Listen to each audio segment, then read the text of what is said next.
des trucs. Et ces clauses de confidentialité, vous les oubliez à ce moment-là. Mais on devait faire un contrat, toi et moi, non? Où tu devais m'aider à retravailler mon image, etc., etc., etc.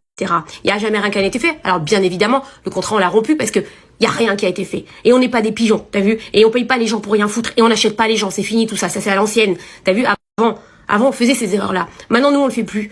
Tu vois, on va pas te payer juste pour garder ta langue, en fait. Si tu veux me défoncer, me dénigrer, vas-y. Mais en attendant, t'oublies de dire aux gens que l'année dernière, quand tu pensais que t'allais prendre de l'argent avec moi, il n'y avait pas de souci à ce moment-là. Hein, tu me kiffais bien, puis tu me défendais sur les réseaux sociaux. Oui ou non? Et chez Sam Zira en plus.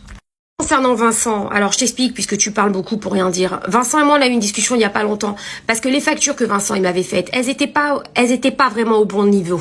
Et ça, c'est quelque chose que j'ai vu entre lui et moi et ça ne te regarde pas. Parce que vous êtes là 2 heures par jour à commenter la vie des gens, mais c'est tout ce que vous savez faire. Le reste, vous le faites pas, mes cocos.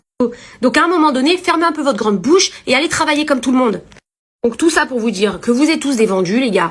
Tant qu'on vous donne de l'oseille et qu'on vous apporte à bouffer, vous nous aimez, il n'y a pas de soucis. Vous êtes des vendus. Alors je vais t'expliquer quelque chose. De l'influence Magali Berda, de nouveau dans la tourmente. Le Parisien révèle que la patronne de Shona Evans a été condamnée par la justice en mai 2022 à rembourser 542 000 € à l'administration fiscale. Mais pourquoi une telle somme? Revenons en 2018.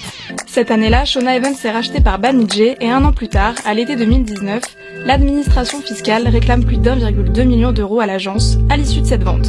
À ce moment-là, Magali Berda paye une partie de la somme à hauteur de 580 000 €. Forcément, le compte n'y est pas et le trésor public réclame le reste de la somme. Pour ça, il lui propose de la prélever directement à la source. Mais 3 ans plus tard, les comptes ne sont toujours pas bons et la justice est saisie. En mai 2022, le tribunal de Paris condamne Shona Evans à verser les plus de 540 000 € restants, sans compter les intérêts de retard.